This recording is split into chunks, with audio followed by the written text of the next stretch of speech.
The fate of the man facing capital murder charges for killing a Huntsville police stack agent now in the hands of a jury. LaJeromeny Brown took the stand today in his own defense. He is on trial facing the death penalty for the shooting death of Billy Clardy III in 2019 during a drug sting operation. WAAY 31's Matt Paskowitz has been covering this trial since it started. And Matt, Brown telling a jury today he shot Clardy in self-defense.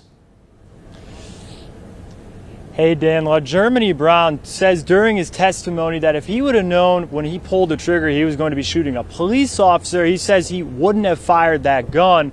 However, the prosecutors say they dispute that claim with evidence they backed up. The prosecution finished their testimony earlier today, inviting DNA and firearms experts to testify and corroborate on some evidence. One expert says the gun used in killing Clardy had a DNA sample majority of another man not involved in this case, and she says she couldn't for sure say if Brown's DNA was on that weapon.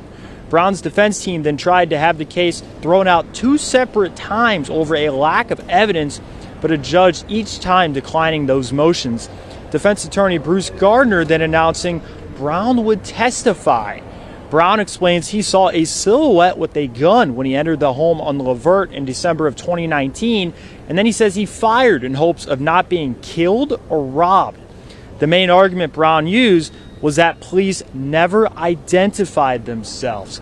And while on the stand, Brown began crying, expressing his remorse at what he had done to the Clardy family, as well as to putting his own family through this entire situation.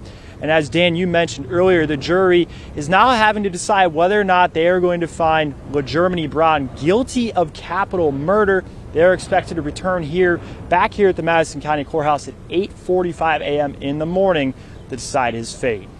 Reporting live in Huntsville, I'm Matt Paskowitz, WAAY 31 News.